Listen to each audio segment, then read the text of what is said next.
Hey there, fellow warriors. I was just um, wondering about something, so I started reading and studying again, basically. The two-headed serpent staff. I haven't looked into what it is. What sheet do I have in here? Oh, this is the 100th anniversary of Fatima, and I understand it that means it would become Christianized uh, for the Orthodox Church, not for Roman Catholicism.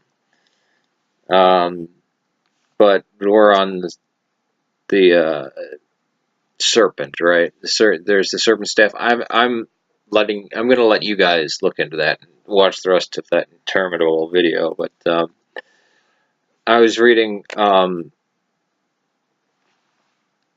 the second creation account, chapter 2 of Genesis, because everybody gets that wrong. Ancient people knew the cycle of life, and they also knew that snakes were predators, and they ate mice and all this kind of stuff. They were actually worshipped by various cultures. Some of them didn't understand the idea of molting, and they thought, oh, snake was used for medicine because it can heal itself, or it has eternal life, or all these strange things, right? Um, but you have different words for snake. Or actually, I should be saying serpent. Snakes are an animal. Serpent is more could mean snake, but also could mean these mythological things. We have Nakash, right? We also have Tannin, and we have Leviathan, and then there's Lotan, which was the Canaanite god or Canaanite beast from mythology, which the Greeks had a version of Lotan, the Hydra, because Lotan had 7 heads, and Lotan and Leviathan are probably the same thing being talked about. The strange thing is, and I'll debate this with anybody, the creature in the garden, because God says you will crawl on your belly for the rest of your existence and for all of your days, and dust you will eat, right? Anybody living in the Middle East or any desert area where there's vipers and snakes and whatever knows that snakes eat rodents and insects and can kill you. They don't eat dirt. You could be forgiven for thinking ants eat dirt or something like that, or maybe moles eat dirt or whatnot, but not snakes. Not to mention that this was cursed to be on the ground, and it was talking. So do you believe in a talking snake? I believe in that a heavenly being that was shining and probably had multiple wings, that was made out of fire, or was made out of some golden, or appeared golden or something, was speaking to Adam and Eve. That that's what the story actually says, right? Not slithering, and he was condemned to crawl on his belly and be the lowest among all animals. Snakes aren't the lowest among all animals, and that he should eat dirt. These are references to Sheol and him being in hell.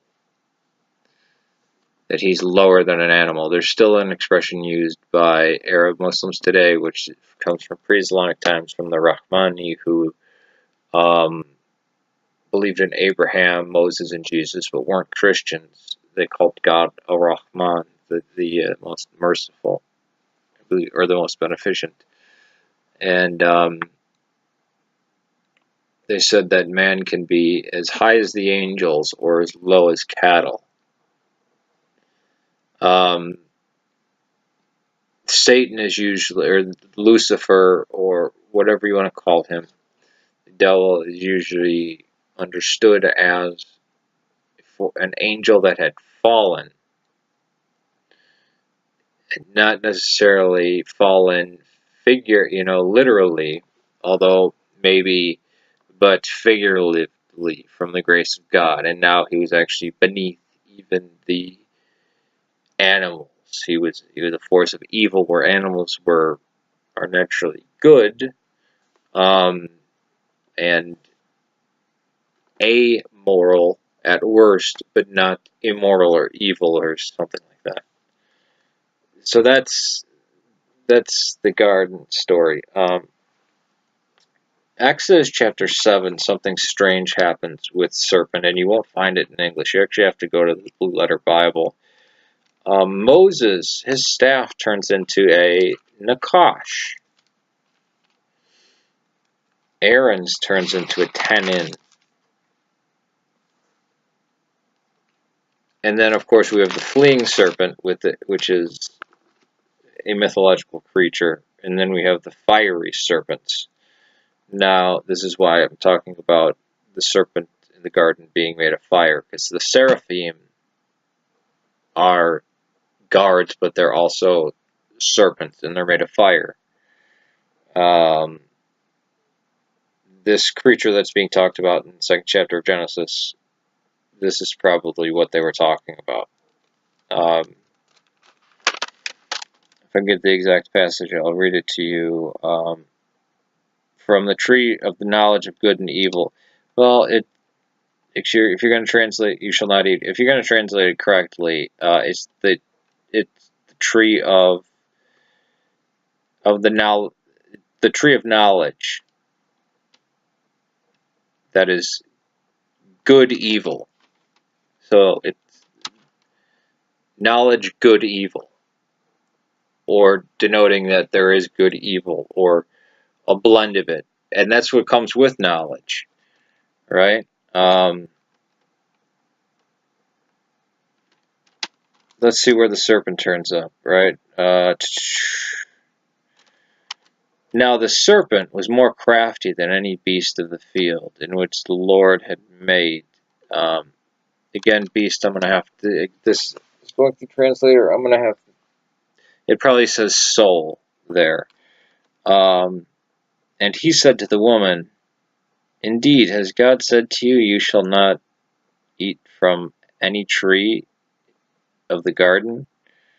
The woman said to the serpent, from the fruit of the tree of the garden we may eat, but the fruit which is in the middle of the garden, God has said, you shall not eat this. And then it goes on, blah, blah, blah, blah. There was no surprise or shock from Eve. The Lord said to the serpent, serpent, remember not snake, because you have done this, cursed are you more than all cattle, more than any beast of the field. On your belly you will go, and dust will you eat all the days of your life, and I will put enmity between you and the woman, and between your seed and her seed. He, singular, he shall bruise your head, and you shall bruise his heel. This is the foreshadowing for Christ, right? Being the he. But enmity, I mean, the people who wrote the Bible knew about alligators and hippos, which were far more dangerous. Scorpions. These were far worse. And dust. Why dust? Because she's part of Sheol. But there's Tenin. All right. And so we have Nakash, which is, just Blue Letter Bible search, serpent, image of a serpent, or a fleeing serpent. It's mythological, and that just only shows up really in Job. But the Tenin, that's actually dragon, serpent, sea monster. And then it says, after one, it says A, dragon or dinosaur, B, sea or river monster, C, serpent or venomous snake. Tenin or Tenin or Tenim, Ezekiel 29 verse 3, intensive form same as, and then it gives the Strong's number. A marine or land monster called sea serpent or jackal dragon, sea monster, serpent, whale, it can get called that, and it translated into the Bibles as dragon, serpent, whale, sea monster. But it's very strange that Moses throws down his staff and becomes an Akash. Aaron throws his down and becomes a Tanim. And of course, I already talked about Lotan and Leviathan. And I don't believe those are all the different types of serpents. And we have the fleeing serpent of Job.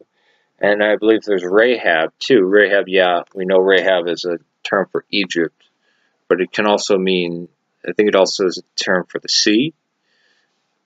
And I think it's also another serpent type being. But the creature in the garden was standing. For one, we know that was just from the context of the story, was a shiny or golden or fiery being,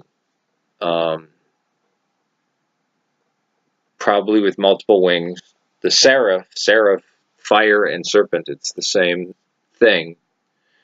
And the serpents were the guards of the Egyptians. So, yeah, it was a serpent, but it was not a snake. All right, peace to you. And this is regardless. I don't want to hear atheists on here, blah, blah, blah. I'm talking about what the text actually says, right? Peace to you. Very interesting, though. In English, you lose that. Moses throws down his staff and becomes a nakash, a snake. Or serpent, it could be.